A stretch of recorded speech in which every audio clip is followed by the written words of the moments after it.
Hello, everyone. Welcome to another episode of Simply Nerdy. I'm your host, Steven.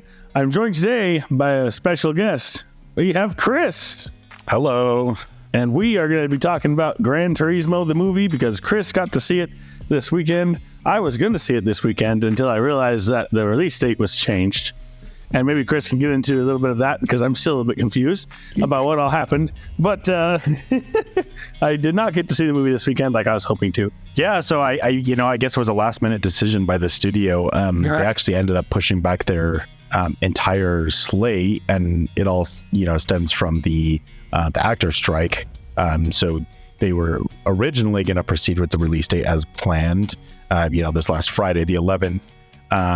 But with the actor strike going on, none of the actors were able to promote the movie because their contracts with the union, and so pretty much at the very last minute, the studio decided to push the official release date back. My understanding is they decided to keep some of the showings, but essentially treat them as like preview showings. That way they could try to maybe generate a little bit of positive word of mouth leading into the actual release, since obviously the actor strike still isn't over, and so they still aren't getting any actual promotion from their from the actors. So kind of a mess. Yeah, no kidding. Yeah, that sounds like a mess. First of all, my first question: have you ever played any of the Gran Turismo games? I actually haven't. I've never owned a PlayStation, and with the Gran Turismo games obviously being console PlayStation exclusive, I have never myself been able to play. So not touched that particular sim. I've played a lot of other racing sims though, just not Gran Turismo. Okay. What are your overall thoughts of the movie? Well, I think I mentioned this before to you previously. Other than no spoilers, right? Because there's no spoilers on this one. We're not going to spoil anything because I haven't seen it, but just, generalized overall thoughts. Sorry. So first of all, I would say, just a rating out of 10, I'd give it an 8. I actually really liked it. It was much better than I was expecting. I think and anytime you go into a movie that's based around a video game, you kind of have to go into it with a little bit of grain of salt, because they tend not to put too much effort or maybe money or whatever it may resources. But yeah, so it can be hit or miss. But so we didn't go in expecting a lot, but yeah, we came out pleasantly surprised. We really enjoyed it. I think obviously we got the racing and the video and the sound was all awesome, but we were actually surprised at how much we got in terms of just really good story, good character development, and so like a little bit of emotional you started to care for the characters. So I was surprised about that. No, that's always a positive thing when you can connect with the characters. Totally. That's connected to, again, good writing, going back to the writer's strike. When you have good writing and you pay well for it, that's what you get. You get good emotional connections to all the characters. Yeah. You said you listened to our episode previously that we talked about the movie, and we were afraid that it was going to focus more on the game, like an advertisement type thing for the game and for Sony. Did this feel like a money grab that way, like a big advertisement, or like?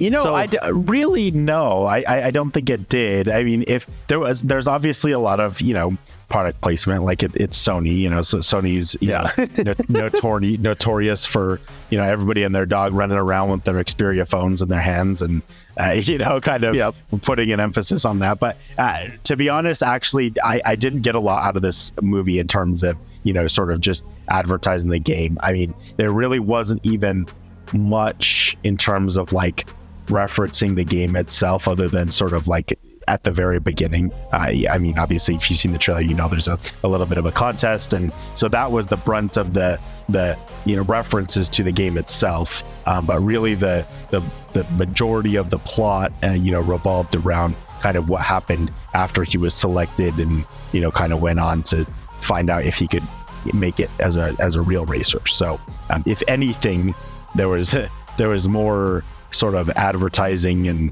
and sort of product placement for Nissan than Sony. Nice. So awesome, good. Keep it that way. So did you feel like there was a good focus then on like, here's the game, here's the car simulator, here's why he's able to go from the car simulator to the real car? And did it also focus on the cars themselves, or the engineering of the cars, or the mechanics of how to drive the car? And was there like a good balance between the game and the actual driving? Yeah, no, I think so. I mean, they definitely made a point to kind of make it clear that, like, you know, this is Gran Turismo is not an arcade game like, you know, your Mario Kart. You know, that they tried to make it clear that, like, yeah, you know, to really excel at the game, you really have to understand, you know, the physics of racing. You have to understand, you know, tire wear. You have to understand, you know, the track conditions, and, you know, all of the other aspects of the vehicle and how it's you know, translates into performance. And so I think that they definitely made a good point of really showing that he had, over the, you know, the thousands of hours of just sim racing, you know, gain a knowledge that you know, even some of the actual drivers or some of the actual folks who are in that field maybe didn't have as deep of an understanding of it, because he had you know, spent so much time, you know, focusing on it virtually. Essentially. Right. Awesome. That sounds great. Perfect. That was my one concern. I'm glad that's out of the way. Steve, if you're watching this, Steve was on our last he was on our last episode of Gran Turismo, where we talked about the differences between Forza Horizon and Gran Turismo. And Steve, I know the difference between a car simulator and a game, and you know, but there will be a follow-up episode at some point. Next time in Texas, I'm bringing my Xbox down, and I'm going to have you play Forza Motorsport when it comes out in October. I'll probably be down in Texas for the holidays at some point.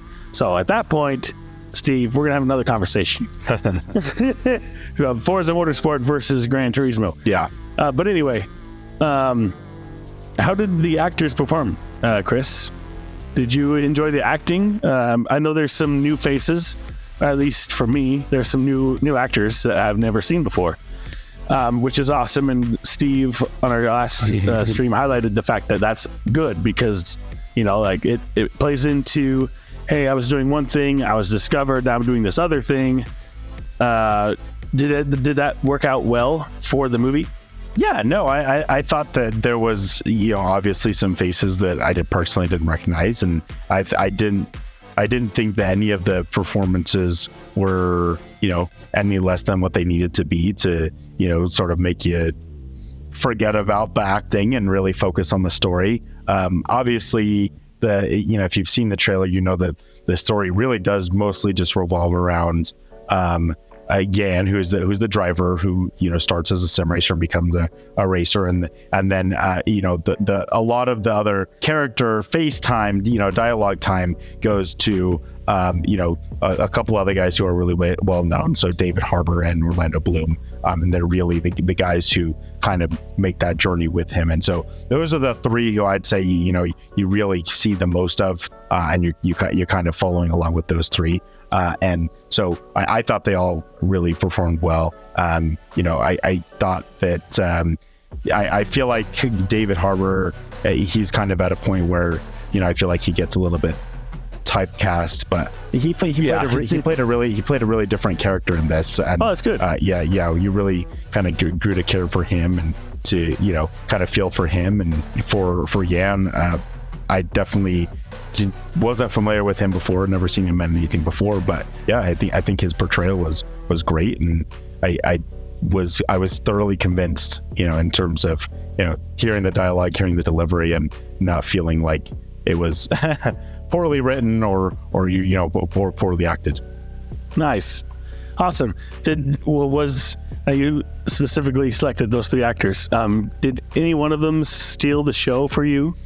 I think probably for me, like, definitely my favorite character was David Harbour's character. I think that there was a lot, even though the story really is about Yan, and his career and his rise to fame. I think that there's a lot of influence from David Harbour's character, and he grows a lot too in the process as well. And so I think that was the best part about it, is that there was really a relationship and a bond that develops, and it really makes you appreciate his character and what he contributes. I love that. Yeah, whenever there's a good character development, anyone who develops really the most is who will steal the show for me. Yeah. Even if it's not the main character, even the side characters, like, it's always great to see characters evolve and change. Moving into the music, I don't know if you pay attention to music at all. I definitely pay attention to music, but did you feel like the movie had a good soundtrack, like bringing in music from other artists or the soundtrack itself? I did. Yeah, I did. I really liked the score. I don't want to give away too much, but there are a couple of songs that get played repeatedly, and it's sort of a running joke / historically accurate portrayal of the main character. That's right. And it comes back, and it'll make you laugh, and it'll make you you'll like it for sure. I don't want to give too much away. Okay, but that sounds great. So they use the music well, and then as far as the score goes, in the movie, I liked the score. I never thought once, like, geez, like, the music doesn't really fit here. Good. I haven't gone back and listened to it yet, so TBD on whether it's the kind of score that I would throw in my list of movie scores and go back and listen to. Yes. So not sure there yet, but as far as like supporting the movie itself and actually seeing it the first time, I liked it. It definitely didn't detract from it. Awesome. Going into my final few questions, did you see any of your favorite cars in the movie? Or were there any car highlights, I guess? There were definitely car highlights. If you see the trailer, you know that a lot of the driving takes place in, Nissan vehicles, because that's his sponsor, and that's who sponsors the Academy, and so most of like the Academy sequences, they're like racing GTRs. And then even once he kind of moves on and starts racing in like the actual, like, he races the GT3 series, he races like a GT3 model GTR, and so that's you see a lot of that. Yeah, but that sounds great. Towards the end, you also see a wider variety of cars. I'm trying to think of whether it's called out in the trailer, but suffice to say, he switches gears a little bit, partway through the movie, and they end up racing in a different series, and there's a lot more selection of vehicles, and I don't want to give too much away, because I can't remember how much of it is in the trailer, but if you're familiar with the different makes and models that race in the different like European leagues and series, then you'll probably there's going to be a lot that you're going to like. Great. And one thing I already I mentioned to you before offline is I loved the cinematography, especially during the racing, because they throw in a lot of really fun FPV drone shots, and so you really get like up close and personal, I guess, with the cars, and so you get some cool angles, and it's definitely if you weren't into racing before, it makes you fall in love with the cars and the action of it all. Love it. That is such a good thing to hear. If there's anything positive to say about the movie, that would be the positive thing right there. Is it'll make you fall in love with racing. It's fantastic. It was really awesome. Definitely gave you a little bit of a variety in terms of how you saw the action. Like, I love, we talked about it, but I love Ford versus Ferrari. Like, it's an awesome movie. Just really cool footage of like them racing like Le Mans, and like racing like all of those race scenes are just like really like heart pumping action. But like the cinematography on this movie is just different in the sense that like it's funny because I was talking to my son about it, and we were watching the trailer, and he was like, oh, like that's a video game. And I'm like, no, that's like real life. Those are like real cars. And he's like, no, that's a video game. And like, so that kind of gives you an idea of like the way they filmed it, sort of blurred the lines between, standard stationary cameras, getting shots of the cars going by versus, these dynamic FPV shots where, it does sort of make it feel video game-esque, but like, it's obviously all real. There is the occasional CGI here and there, but 90% of it is like really convincing, actual shots of the racing, and it's really fun. I was like, were there any shots that made you feel like you were actually playing a game, like the camera placement? So yeah, that answers the question. I think they do show it a couple of times in the trailer, at least the second trailer. I remember seeing it, but I think in the second trailer they show sort of a scene where it's kind of before he's racing and he's just in a regular car on the street, and he's driving, and they show a couple of these angles where it essentially looks like they've got a camera mounted kind of like on a boom behind the car, and it sort of gives you that racer game kind of look, like you're a camera that's floating behind the car. And so we get that occasionally. It's they don't overdo it to the point where you're like, okay, they're just trying to make it look like a video game, but they throw it in there, and it's a good mix of like kind of reminds you like, this is his world, like this is how he sees the world, because this is like that's how he was introduced to racing, is because he was introduced to through a game. So even when he's driving a car in the real world, you sort of get that sense of like, okay, even when he's behind the real wheel of a real car, he sort of is visualizing it as though he's playing a game. Awesome. Well, I think that basically wraps it up. That's all the questions I have, Chris. Do you want to throw out any other mentions of any other aspect of the movie that I did not cover, that I didn't ask about? No, I mean, I definitely, interestingly enough, I wasn't familiar at all with the true story that the movie's based on. So it was fun to go on after the fact and sort of read up on him and read up on his career and really understand, more about like the GT Academy and the competition, because to be honest, before the movie came out and I sort of heard about it, I had no idea that was even a real thing, that they actually, selected sim racers and, gave them an opportunity. And I guess it's a TV show.